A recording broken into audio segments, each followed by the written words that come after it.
slavonasno 40. rođendanu Tanji Savić. Niste još uvek videli, ali šta ćete da joj poželite? Ma svu sreću i da joj kažem dobrodošla u klub. Kako je to? Kako sada gledate na te... U klubu je fenomenalno, ja vama da kažem. Sad me vaša jedna koleginica nešto pitala, kao šta ste mislili u 20-im, pa kako ste gledali na te kao 30. 40. Bože, u 20-im sam mislila su oni svi mnogo matori. U 30 i 40 godina jao, kao sad iz ove perspektive mi se to najlepše. A šta se promeni? Sve se promeni.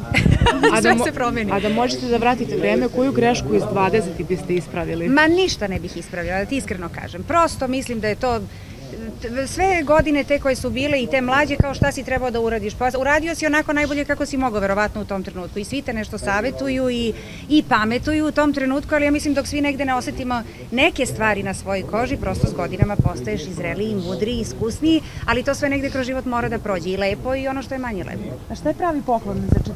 rođendan? Jao, i ne znam, bravo. Pa šta znam, mislim da je ovo divna stvar što je okupila sebi drage ljude i da se svi lepo onako provesele i da budu tu sa njom.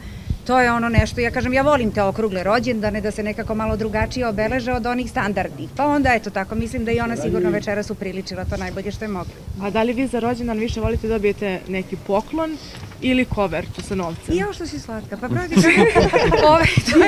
to je lepo i jedno i drugo da ti kažem, sad zavisi od situacije, ali s godinama sve više volim da idem na neki put kada mi je rođendan. I eto, to sam, boga mi, poslednje 2-3 godine nešto upriličila, smo stalno na nekom putu, onako suprug i ja i možda neki prijatelj i devojčica i to je to. A onda kad dođem u Beograd, onda ovi svi koji nisu bili tog dana sa mnom, kad ćemo da se okupimo, pa kad ćemo da se družimo, ali valjda ja tokom čitave godine negde imam neke događaje gde stalno bude puno sveta i prijatelja i familije, tako da mislim da sad ovako u ovim godinama mislim da je nekako lepše da to bude negde intimnije. Sa porodicom. Ili da večeras je dress code belo. Jeste. Mislim da smo ispoštovali. Suprug mi je u fulu i ispoštovao, pošto sam njega malo previdela.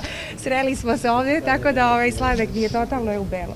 Malo smo pitali Tanju da li to sluti na neko venčanje. Ako sluti, nekim je sa srećom. Eto, ja im želim da to tako i bude. Zašto da ne?